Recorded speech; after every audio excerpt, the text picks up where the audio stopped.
Ja, goedenavond allemaal. We zijn op een vergadering van LifeTech Brussels. Hier in de Huidevetterstraat, in het centrum van de Huidevetterstraat in Brussel. Voor een bepaald belangrijke informatieronde over LifeTech Brussels met tal van bedrijven die aanwezig zijn. En we hebben bij ons Cathy Plasman. Cathy, goedenavond. Goedenavond. Cathy, u hebt vandaag een presentatie voorgesteld. Waarover ging het? Ik heb een aantal fiscale maatregelen van de federale regering voorgesteld, waar de sector van de biotechnologie een aantal verbeteringen voor wil, maar ook de lancering van een nieuw Innovation Fund. Aha, vertel maar. Onder de vleugels van meneer Cornelis, voormalig CEO van Total Petrofina, ja, Cornelis, inderdaad. Is er een fonds opgericht om in de chemie- en biotechnologie sector om jonge bedrijven te helpen in hun ontwikkeling van hun projecten. Hij doet dat samen met een aantal collega-ex-CEO's van BASF, Sioen en dergelijke meer. Belangrijke bedrijven dus. Zeer belangrijke bedrijven, een aantal fondsen. En dat gaat door onder het beheer van EBIC in Brussel. Ja. Momenteel is er 13 miljoen beschikbaar voor verschillende projecten, startersprojecten. En is dat een fonds dat eigenlijk geconcentreerd is dat mikt op Brusselse bedrijven? Het is voor Hans België, ja. Maar het is wel gefocust op echt de beginfase van dus echte starters. Maar start-ups die bezig zijn met projecten in het sector van de biotechnologieën? Het gaat breder, het chemie en life sciences, dus het procestechnologie, cosmetica, het is zeer breed. Ja, we zijn dus hier nu met Mitchell Silva. Mitchell Silva is een jonge ondernemer van het bedrijf Esperity. Mitchell, wat is het bedrijf Esperity? Esperity is een sociaal netwerk voor kankerpatiënten, meertalig sociaal netwerk. Dat wil zeggen mensen die Frans spreken, Nederlands spreken, Engels, die kunnen er allemaal terecht om ervaringen uit te wisselen over hun kanker, over hun type kanker en de ervaringen. En het is meer dan enkel het behandelingsproces. Het is ook algemeen naar stress, vermoeidheid, motivatie. Dus de bedoeling is om zoveel mogelijk patiënten te motiveren, dat ze elkaar motiveren. En uiteindelijk gaan we dan ook onderzoek doen naar de impact van levensstijl op de behandeling-uitkomst met hulp van de patiënt die hun data ook voor onderzoeksdoelstellingen zullen delen. En de cluster waar wij ons mee vandaag bezighouden, heeft de cluster u kunnen helpen? En zo ja, hoe? Ja, absoluut. Dus LifeTech Brussels heeft ons immens geholpen. Waarom? Eerst en vooral omdat ze meezitten in ons steering committee. Dus maandelijks hebben ze meetings waar dat ze echt heel goed strategisch advies geven. Hoe dat we vooruit kunnen gaan, waar dat we op moeten letten. Wat de mogelijkheden zijn van de Region Brussels ook. Naar subsidies toe, naar netwerk toe. Dus dat is echt wel heel belangrijk dat zij mee in ons team zitten. Waar bent u gevestigd? Waar is uw bedrijf gevestigd? Wij zijn gevestigd in Sint-Lambrechts-Woluwe in de Brussels Life Science Incubator. En wat is dat? De Brussels Life Science Incubator is een incubator waar verschillende start-ups aanwezig zijn die actief zijn in het healthcare landschap. En waar is dat specifiek gevestigd voor onze lezers die Sint-Lambrechts-Woluwe toch wat beter kennen? Dat is dicht bij Metro van der Velde bij de UCL. Alors maintenant une interview en français avec Rodolphe Dutkem qui est chez Impulse. D'abord Rodolphe, pourriez-vous nous expliquer, on va procéder pas à pas parce que toutes ces appellations sont complexes pour nos amis, ce qu'est Impulse Brussels? Alors pour essayer d'être relativement bref, Impulse c'est l'agence de développement économique de la région et qui donc va soutenir et stimuler le développement des entreprises dans la région bruxelloise. Alors maintenant, nous allons parler du cluster LifeTech Brussels. Et peut-être un petit peu plus particulièrement sur des questions qui touchent au financement. Il y a plusieurs clusters, si je ne m'abuse. Absolument. Donc il y a un cluster LifeTech, je vais y revenir peut-être après. Il y a un cluster ICT avec en son sein il y a un pôle ICT avec deux clusters, un qui est axé sur les softwares et un qui est axé sur tout ce qui est audiovisuel.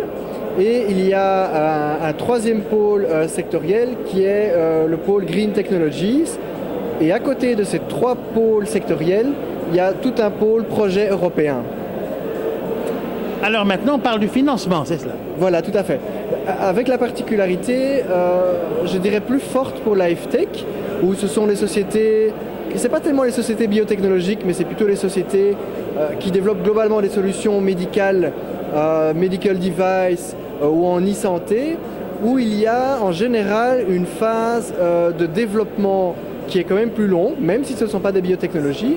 Et ce qui veut dire que l'accès au financement est différent parce que le risque est plus élevé probablement que pour d'autres types de projets. Et donc ça veut dire que trouver le bon mix et la bonne chronologie et identifier les bons besoins entre ce qui est recherche et développement et qui va être financé par exemple par un acteur comme Innoviris, passer certaines étapes de validation où on va tomber dans des logiques où ce sont plutôt des investisseurs en capital risque qui vont intervenir pour arriver à un moment donné où on a une solution qui est sur le marché et où peut-être il y aura du financement accessible via notamment des banques. C'est tout un art, c'est une certaine complexité. Toute une phase de transition.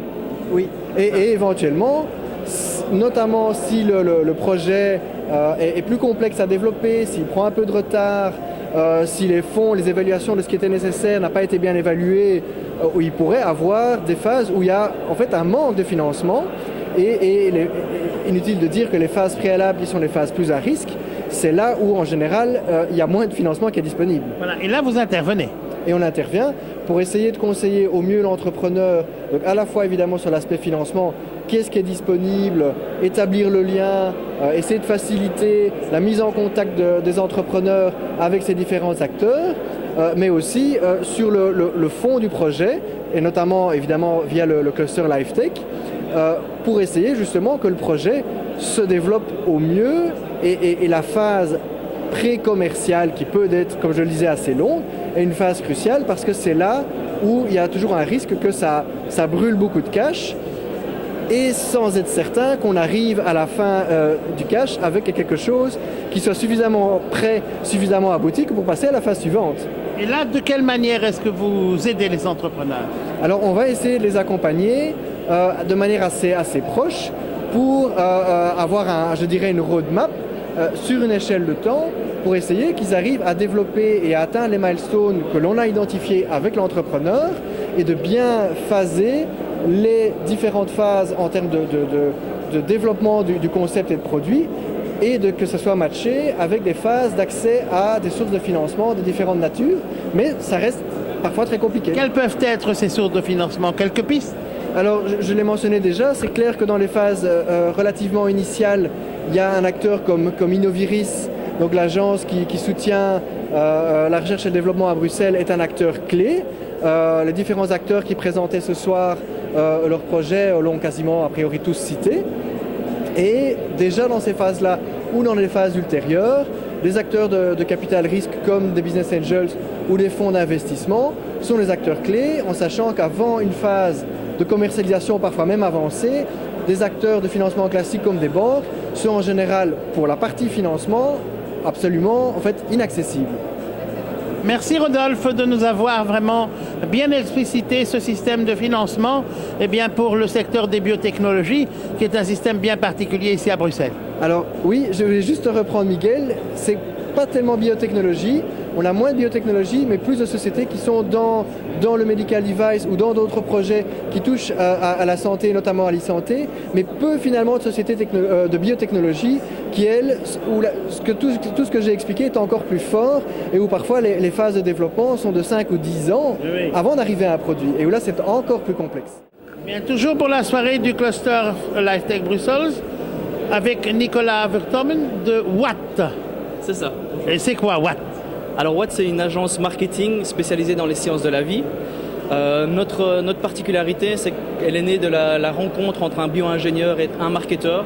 Donc le bio-ingénieur est celui qui va comprendre, c'est l'intelligence, celui qui va comprendre ce que nos clients racontent et l'histoire de nos clients et va pouvoir capturer la valeur de leur proposition. Et alors le marketeur, c'est vous, c'est moi, est celui qui va traduire ça en outils marketing innovants, qui va essayer de vulgariser le message et le rendre accessible à une plus grande audience. Alors comment est-ce que Watt s'est inséré, a été aidé par ce cluster LifeTech Brussels?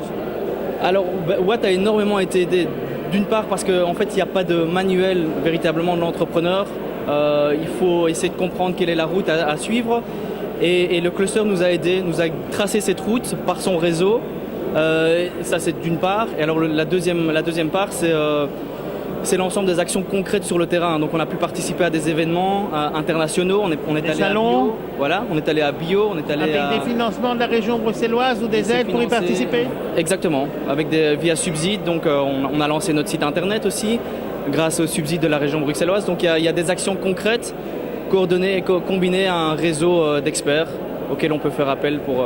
Ça fait combien de temps que vous travaillez avec le cluster? Ça fait un petit peu plus d'1 an. Watt va fêter ses un an aujourd'hui ou dans la semaine. Et après un an, vous êtes heureux. On sait que l'entrepreneuriat, c'est difficile. Il faut travailler tous les jours. Il faut vaincre toute une série d'obstacles. Est-ce que vous avez dû mettre, comment dirais-je, avoir un financement important? Est-ce que vous êtes déjà break-even? Alors c'est un vrai challenge. C'est un challenge au quotidien, mais c'est une expérience formidable. Et on est évidemment super ravis. On dégage déjà des bénéfices après un an, ce qui est pas mal. Merci. Et on espère continuer. Maintenant, le challenge, je crois que c'est ce qui arrive, ce qui est devant nous. Il va falloir confirmer. On a engagé 2 personnes, donc on est une équipe de 4 aujourd'hui. On a envie d'aller plus loin, de se développer. Donc là, c'est le challenge. Comment avez-vous financé le capital de départ de la société? Alors le capital de départ, c'est des fonds propres. Et puis on a été aidé par la région. Mais véritablement, le capital, c'est des fonds propres. Et la région vous a aidé comment pratiquement? Pratiquement, elle nous a mis en contact avec des experts, donc pour essayer d'affiner le business model de Watt, comprendre comment est-ce qu'on pouvait construire notre pricing, comment est-ce qu'on pouvait s'adresser à tous ces gens-là, comment est-ce qu'on pouvait développer notre offre. Nous a mis en contact aussi avec des banques, parce qu'à un moment donné, il faut discuter avec des banques si on a envie de grandir. Et donc c'est concrètement sur le terrain, en dehors des événements auxquels on a pu participer, ça fait partie des actions concrètes. Bien. Passionnant, ça montre qu'on peut encore entreprendre en région bruxelloise avec l'aide de Cluster. Merci Nicolas. Merci beaucoup.